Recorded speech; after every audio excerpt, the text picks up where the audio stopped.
എല്ലാവർക്കും നമസ്കാരം. എൻ്റെ പേര് ഡോക്ടർ നീരജ്. നമ്മൾ ചെറുപ്പക്കാർ ആയ ആളുകൾ മാത്രമല്ല, കുറേ മിഡിൽ ഏജ് ആയ ആളുകൾ, സ്ത്രീകളാണെങ്കിൽ എല്ലാവരും ഏറ്റവും അധികം ഈ കാലഘട്ടത്തിൽ കഷ്ടപ്പെടുന്നത് മുടി കൊഴിച്ചിലിൻ്റെ കാര്യം പറഞ്ഞിട്ടാണ്. പക്ഷെ നിങ്ങൾക്ക് മനസ്സിലാക്കേണ്ട ഒരു കാര്യം എന്താ വെച്ചാൽ, ഈ മുടി കൊഴിച്ചിൽ എന്ന് പറയുന്നത് പെട്ടെന്ന് സംഭവിക്കുന്ന ഒന്നും മാത്രമല്ല. ചില കേസുകളിൽ പെട്ടെന്ന് വരാറുണ്ട്, ടീലോജൻ എഫ്ലൂവിയം പോലെ. പക്ഷേ യൂഷ്വലി മുടി കൊഴിച്ചിൽ ഗ്രാജുവലി അത് ഇൻക്രീസായി വരിക ചെയ്യുക. പക്ഷേ മുടി കൊഴിച്ചിലിൻ്റെ സ്റ്റാർട്ടിങ് സ്റ്റേജിൽ തന്നെ നമ്മളത് തിരിച്ചറിയണില്ല. അതല്ലെങ്കിൽ നമ്മളത് മൈൻഡ് ചെയ്യാതിരിക്കും. ഫസ്റ്റ് ഓഫ് ഓൾ ഞാൻ പറയട്ടെ, നിങ്ങൾ കുറേ മണ്ടത്തരങ്ങൾ നമ്മളെല്ലാവരും ചെയ്യാറുണ്ട് മുടി കൊഴിച്ചിലിൻ്റെ കേസിൽ. അതായത് നമുക്ക് താരനെ പോലെ ഇങ്ങനെ ഫ്ലേക്കായിട്ട് സാധനങ്ങൾ ഇടയ്ക്ക് കിട്ടും. പല ആളുകളും നമ്മളടുത്ത് വരുമ്പോൾ അങ്ങനെ പറയാറുണ്ട്, താരനുണ്ട് സാർ, താരനുണ്ട്. ഫസ്റ്റ് ഓഫ് ഓൾ നിങ്ങൾ മനസ്സിലാക്കേണ്ട കാര്യം, താരൻ ഒരിക്കലും മുടി കൊഴിക്കില്ല. അത് നിങ്ങൾ മനസ്സിലാക്കുക. സെബോറിക് ഡെർമറ്റൈറ്റിസ് ആണെങ്കിൽ മുടി കൊഴിച്ചിലുണ്ടാവും. അതാണ് അതിൻ്റെ ഒരു വ്യത്യാസം. ഈ സെബോറിക് ഡെർമറ്റൈറ്റിസ് ആണ് നിങ്ങൾക്ക് എന്നുള്ളത് നിങ്ങൾ അറിയുന്നത് അത് വന്ന് ഏകദേശം 2-3 കൊല്ലം കഴിഞ്ഞിട്ടായിരിക്കും. കാരണം എന്താ വെച്ചാൽ, നിങ്ങൾ വിചാരിക്കുന്നത് സാധാ താരനാണ്. പക്ഷേ സാധാ താരനല്ല seborrheic dermatitis. That is something different. അത് കുറച്ച് സീരിയസ് ആണ്. അതെന്ന് വെച്ചാൽ മുഖത്തൊക്കെ വരും, മുഖത്തൊക്കെ ഫ്ലേക്സ് വരാൻ തുടങ്ങും. അങ്ങനത്തെ കണ്ടീഷൻസിൽ നമ്മൾ പെട്ടെന്ന് ആക്ട് ചെയ്ത് അതിൻ്റെ ഓയിൽമെൻറ്റും കാര്യങ്ങളും തേച്ച് ക്ലിയർ ചെയ്തിട്ടില്ലെങ്കിൽ നമുക്ക് മുടി കൊഴിച്ചിലുണ്ടാവും. അല്ലാതെ താരനാണ് എന്ന് വിചാരിച്ച് ഇങ്ങനെ ഇരുന്നിട്ട് കാര്യമില്ല. താരൻ, നോർമൽ താരൻ, പൊടിയായിട്ടുള്ള താരൻ മുടി കൊഴിക്കില്ല. അതാദ്യം മനസ്സിലാക്കുക. ഫസ്റ്റ് ഓഫ് ഓൾ എല്ലാവർക്കും ഉള്ളൊരു മിത്താണത്. താരം വന്നു കഴിഞ്ഞാൽ മുടി കൊഴിയും. താരം വന്നു കഴിഞ്ഞാൽ എല്ലാം മുടി കൊഴിയുക. നമുക്ക് നേരെ സെബോറിക് ഡെർമറ്റൈറ്റിസ് എന്ന് പറയുന്ന സാധനം വന്നു കഴിഞ്ഞാലാണ് മുടി കൊഴിയുക.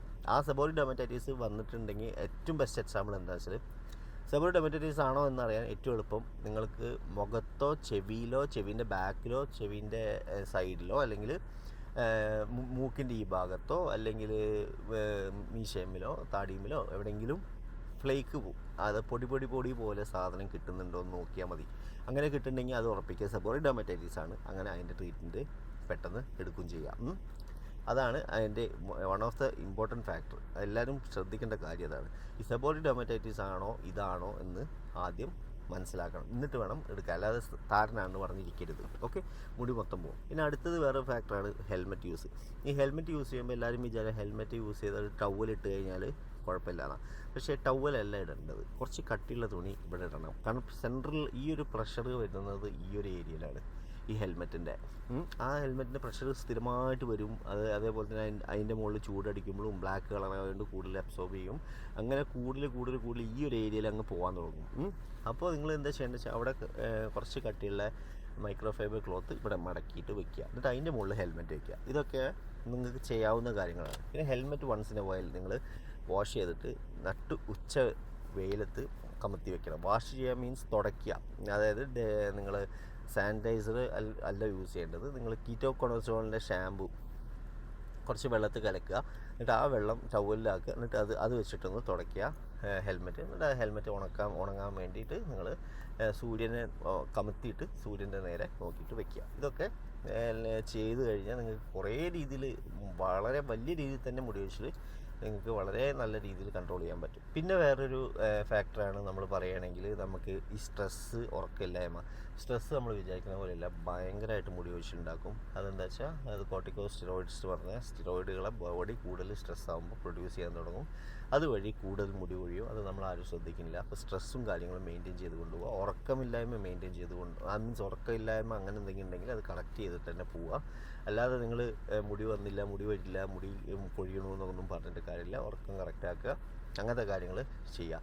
കൂടുതൽ ഈ പുളിയുള്ള ഫ്രൂട്ട്സ്, അല്ലെങ്കിൽ വെള്ളത്തിൻ്റെ കണ്ടൻറ്റ് കൂടുതലുള്ള ഫ്രൂട്ട്സ് കഴിക്കുക. ഫോർ എക്സാമ്പിൾ ലൈക്ക് നമ്മളെ ബ്ലൂബെറി, അല്ലെങ്കിൽ നമ്മളെ ഓറഞ്ചസ്, അല്ലെങ്കിൽ തണ്ണിമത്തൻ, അതൊക്കെ വേണമെങ്കിൽ ഇടയ്ക്കിടയ്ക്ക് കഴിക്കുക. എപ്പോഴും ഹൈഡ്രേറ്റ് ആയിട്ടിരിക്കുക. പിന്നെ ഒരിക്കലും സോപ്പ് തലയിൽ തേക്കരുത്. Don't use soap on your head, never use it. അതേപോലെ തന്നെ once in a while shampoo ഇടുന്നുണ്ടെങ്കിൽ, ഷാമ്പൂ ഒക്കെ യൂസ് ചെയ്യുക, അത് കുഴപ്പമൊന്നുമില്ല. ഷാമ്പൂ ഒക്കെ ഡെയിലി യൂസ് ചെയ്യുന്ന ടൈപ്പ് ഷാമ്പൂ സിസ്റ്റം പോലെ ഉണ്ട്, അതൊക്കെ യൂസ് ചെയ്യുന്നതുകൊണ്ട് കുഴപ്പമില്ല. പക്ഷേ ഡെയിലി കണ്ടീഷണർ യൂസ് ചെയ്യരുത്. ഷാമ്പൂ ചെയ്യുകയാണെങ്കിൽ ഒന്നെങ്കിൽ നിങ്ങൾ ആഴ്ചയിൽ 2 തവണ കണ്ടീഷണർ യൂസ് ചെയ്താൽ മതി. ഷാമ്പൂ ഡെയിലി ചെയ്യുകയാണെങ്കിൽ കണ്ടീഷണർ, ഡ്രൈ ഹെയർ ആണെങ്കിൽ, നിങ്ങൾക്ക് ഭയങ്കര ഡ്രൈ ഹെയർ ആണെങ്കിൽ കണ്ടീഷണർ യൂസ് ചെയ്യുക. പക്ഷേ അധികം നന്നായിട്ട് കണ്ടീഷണർ തലേന്ന് വാഷ് ഔട്ട് ചെയ്ത് കളയണം. കാരണം കണ്ടീഷണർ പ്രശ്നം എന്താ വെച്ചാൽ, നമ്മൾ ഷാമ്പു തേച്ച് കഴിഞ്ഞ് കണ്ടീഷണർ യൂസ് ചെയ്തിട്ട് അത് വാഷ് ഔട്ട് പ്രോപ്പറായിട്ട് ചെയ്തിട്ടില്ലെങ്കിൽ അതിൻ്റെ റെമനൻസ് തലയിലേക്ക് പോകും.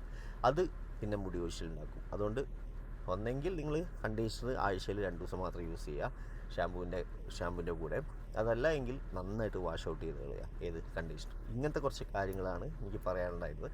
പിന്നെ നിങ്ങൾക്ക് നല്ല ഒരു കാരണവും ഇല്ലാതെ മുടി കൊഴിച്ചിൽ ഇതൊക്കെ ഓക്കെ ആണെങ്കിൽ നിങ്ങളുടെ വെള്ളം തലയിൽ ഒഴിക്കുന്ന വെള്ളം ഒന്ന് ടെസ്റ്റ് ചെയ്യുക. pH എത്രയാണ് നോക്കുക. അത് നിങ്ങൾ വാട്ടർ അതോറിറ്റി കൊണ്ടേ കൊടുത്താൽ ചെക്ക് ചെയ്ത് തരും. കറക്റ്റ് റിപ്പോർട്ടായിട്ട് തന്നെ കിട്ടും. അതല്ല നിങ്ങൾക്ക് ഇനിയിപ്പോൾ ഏതെങ്കിലും ലാബ് കൊണ്ടേ കൊടുത്താൽ അവർ pH ചെക്ക് ചെയ്ത് റിപ്പോർട്ടാക്കി തരും.